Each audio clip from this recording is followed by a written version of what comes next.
Hi, and welcome to this introductory video on the VIRI classroom. This video will help you get to your virtual, interactive, real-time instructor-led classroom and help you with your settings, as well as teach you about some of the features of the VIRI classroom.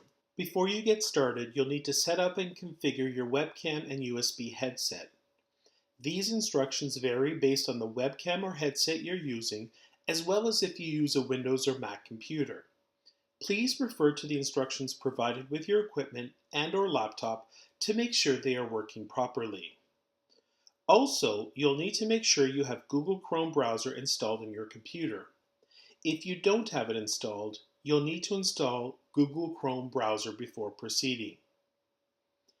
Finally, as you proceed with these instructions in this video, be sure that you use the Google Chrome browser, as it is the only supported browser for use with the VIRI classroom. Okay, step 1. Log into your Desire to Learn course and locate the link your instructor has provided for you. The link may say something like the VIRI classroom or virtual classroom.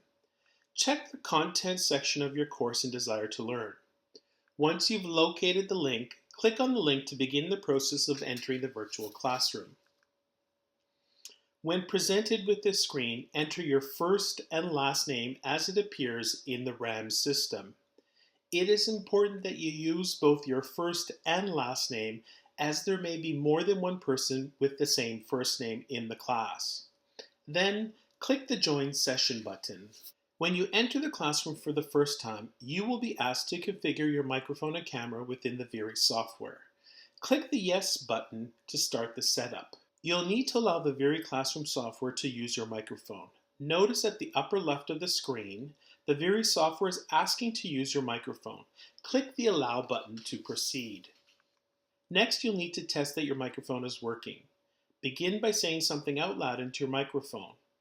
If you don't see the audio bars moving, click the drop-down menu to determine if you should select another microphone option.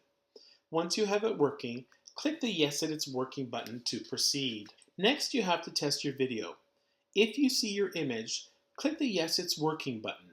If not, click the drop-down menu to select a different camera and then click the Yes It Is Working button once you see your image. Notice that when you first enter into the classroom, your microphone and your video are automatically turned off.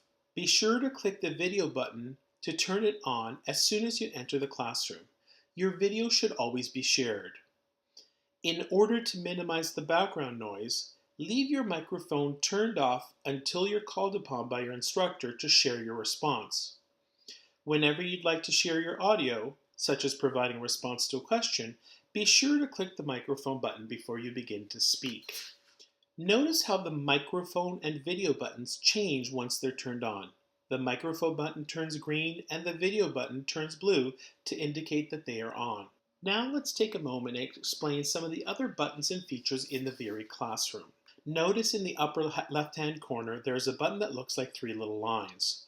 When you click on this button, you'll be presented with a submenu that looks something like this. The primary option you'll use on this menu is the Leave Session button when you want to exit the classroom. If you'd like to learn more about the technology, you can always browse the other three options. Next, let's look at the buttons at the bottom of the screen. The first button is your Settings button. You can click on this button if you'd like to adjust any of your settings, such as your audio or video. Also notice there's a little green check mark embedded in this button. You can use this button, part of the button, to let others in the class know that you've stepped away for a moment. You do this simply by clicking the check mark. You'll get a pop-up window confirming that you've stepped away. When you return, simply click the I'm back button. Next is the microphone button. This button is normally off most of the time, except when you want to speak. When you want to speak, simply click the microphone button. Notice how it turns green when activated. Then you can speak. When you're done speaking, be sure to turn it off until the next time you want to speak by simply clicking the button one more time. Next is the video sharing button. This is normally in the on position, as you should always be sharing your video all of the time. Last but not least is the raise your hand button. This button is used when you want to ask or answer a question or get the attention of the instructor. Pressing it once indicates to the instructor that you've raised your hand. Pressing it again indicates you've decided to lower your head. Now, let's look at the other menu in the lower left hand of the screen. Notice this little purple button. When you press it, a menu pops out. The first tab in this menu is the chat window. You can use this section to send chat messages to your colleagues or to your instructor. Anything you type here is shared with everyone. The second tab in this menu is the participant window. This shows you a list of all the participants who are in the virtual classroom. Normally, there would be many more students listed here, and you'd be able to scroll through a longer list. The next tab is the Share Content window. This is where you will find any files that are shared with you by your instructor or your presenter during the class. The last tab is your Settings window. This tab contains the same information as you would get by pressing the first circle button in the lower center menu.